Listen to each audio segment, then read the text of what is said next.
السلام علیکم دوستو، ویڈیو میں خوش آمدید۔ آج ہم دوبارہ ایک بات کرنے جا رہے ہیں۔ حالیہ ایک ہونے والے فیس بک پہ چلنے والے ٹرینڈ کی طرف جا رہے ہیں، اور ٹویٹر پہ یا ٹک ٹاک پہ یا انسٹاگرام پہ ایک ٹرینڈ بن چکا ہے۔ کل کی ایک گفتگو کے متعلق گفتگو کیا تھی؟ جناب مولانا منظور مینگل صاحب کی گفتگو تھی۔ وہ فون پہ بات کر رہے تھے، اور اس میں انہوں نے کچھ جملے کہے جس سے کوئی شخص شاید ایسا نہ ہو جو نہ واقف ہو۔ تمام دوست احباب واقف ہوں گے، اور ان جملوں کو لے کے سوشل میڈیا پہ ایک بہت زیادہ شور بپا ہے، اور کہا یہ جا رہا ہے کہ یہ جملے گستاخانہ ہیں۔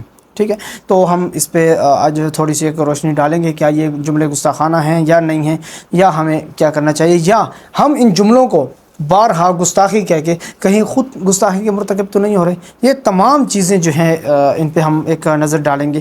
اس سے پہلے میں بات کرنے سے پہلے میں ابتدا کروں گا، علامہ اقبال صاحب کا ایک قطع ہے کہ خدائی اہتمام خشک و تر ہے، خدا بندہ خدائی درد سر ہے، ولیکن بندگی استغفر اللہ یہ درد سر نہیں درد جگر ہے۔ ایک شعر یہ بھی دیکھ لیں، یہاں پہ جو ہے خدائی اہتمام خشک و تر ہے، خدا بندہ خدائی درد سر ہے۔ اس شعر کے اندر، اس مصرے کے اندر خدا بندہ خدائی درد سر ہے، یا پھر دوسری طرف بندگی کو بڑا کہہ دینا، ولیکن بندگی استغفر اللہ یہ درد سر نہیں درد جگر ہے۔ تو یہاں پہ اس کے دو معنی ہیں۔ ایک معنی وہ ہے جو ظاہر ہے، ٹھیک ہے، جو ہمیں نظر آ رہا ہے۔ تو اگر ہم اس معنی کو دیکھیں گے، اس معنی کے مطابق اس کا ترجمہ یا تشریح کریں گے، تو کیا ہوگا کہ ہم کفر کی طرف جا سکتے ہیں۔ ٹھیک ہے، اور ایک وہ ہوتا ہے تشریح، ایک وہ کریں گے کہ جو اس کے اندر ہم ایک دوسرا معنی اخذ کریں گے۔ ٹھیک ہے، معنی اخذ کر کے ایک معنی نکالیں گے، خدا بندہ خدائی درد سر ہے، کہ ایک فریادی، ایک خدا سے ایک بندہ بات کر رہا ہے، کہتا ہے کہ یا اللہ جو خدائی ہے، جو بڑا ہونا ہے، یہ درد سر ہے۔ چاہے وہ گھر کا بڑا ہو، ملک کا، ایک ریاست کا بڑا ہو، جو بڑا ہونا ہے یہ بنیادی طور پہ ایک درد سر ہوتا ہے۔ اب یہ معنی ہم نے کیسے اخذ کیا یہاں پہ؟ ٹھیک ہے، یہ معنی ہم اس وقت اخذ کرتے ہیں جب ہمیں اس کی گزشتہ زندگی کے متعلق ہمیں علم ہو۔ ہم اس کی گزشتہ زندگی کو دیکھتے ہیں، ہم اس کی گزشتہ زندگی کو دیکھتے ہوئے ہم یہ نتیجہ نکالتے ہیں کہ یار اس کی جو گزشتہ زندگی ہے وہ تو پروردگار کی عبادت میں گزری ہے۔ تو جب وہ اس کی زندگی اللہ کی اطاعت میں گزر رہی ہے، جب اس کی وحدانیت کو تسلیم کرتے ہوئے، خدا کی وحدانیت کو تسلیم کرتے ہوئے جب اس کی زندگی گزری ہے، تو ہم اس میں وہ معنی نکالیں گے کہ جو کفر کی طرف نہ جائے۔ ٹھیک ہے، سمجھ آ گئی؟ جو کفر کی طرف نہ جائے، ہم اس میں وہ معنی نکالیں گے۔ اب یہاں پہ منصور حلاج کو دیکھ لیں۔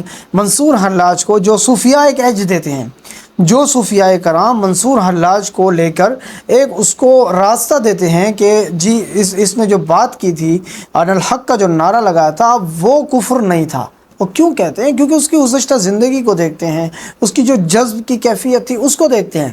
ٹھیک ہے، اب یہاں پہ بات ہم کرتے ہیں مفتی طارق مسعود صاحب سے متعلق۔ انہوں نے گزشتہ دنوں میں ارشاد بھٹی صاحب کے ساتھ جو پوڈ کاسٹ کی تھی، اس میں انہوں نے ایک بات کی تھی کہ جو خواجہ جو اس کا وہ تھا چشتی رسول اللہ کا جو ایک کلمہ تھا، اور انہوں نے اس کو لے کے بات کی تھی، تو انہوں نے وہاں پہ جو کہتے ہیں کہ وہاں پہ جو علماء ان کو ایج دے رہے ہیں، ان کی گزشتہ زندگی کو لے کے ایج دے رہے ہیں، ان کی گزشتہ زندگی کو آپ دیکھتے ہیں اور آپ پھر کہتے ہیں کہ نہیں، اس کا مطلب گستاخی نہیں ہے۔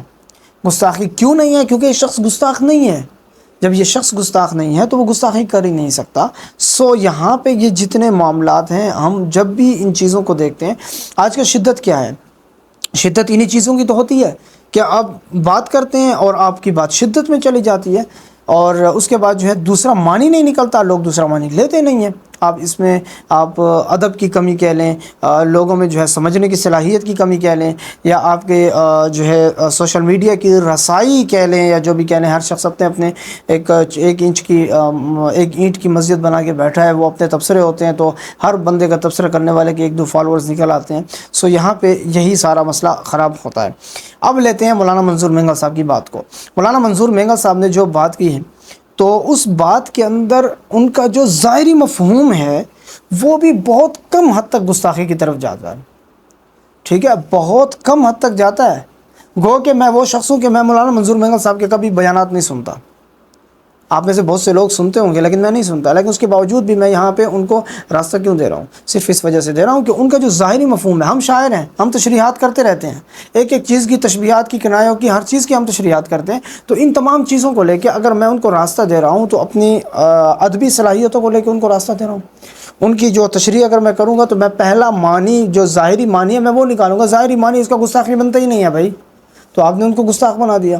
اس کے بعد جو ہے ان کا ایک معنی گستاخی کا طرف جاتا ہے، تو آپ خواہ کیوں اس کو لے کے جا رہے ہیں؟ اس کا مطلب ہے اس نے گستاخی کی یا نہیں کی، آپ نے کر رہے ہیں، آپ بارہا گستاخی کے مرتکب ہو رہے ہیں، آپ کو توبہ کرنی چاہیے۔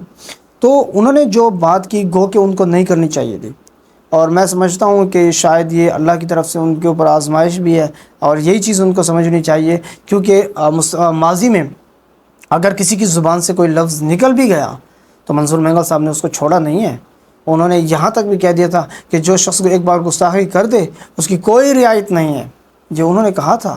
جب انہوں نے کہا تھا تو میرے خیال میں تھوڑا سا آزمائش آ جاتی ہے کہ یار کوئی بات کسی کے منہ سے بھی نکل سکتی ہے، صرف جنید جمشید یا مفتی طارق مسعود یا اس قسم کے لوگ نہیں ہیں، آپ کے منہ سے بھی کچھ نکل سکتا ہے جس کو لوگ گستاخی کہہ دیں گے، گستاخی بنا دیں گے۔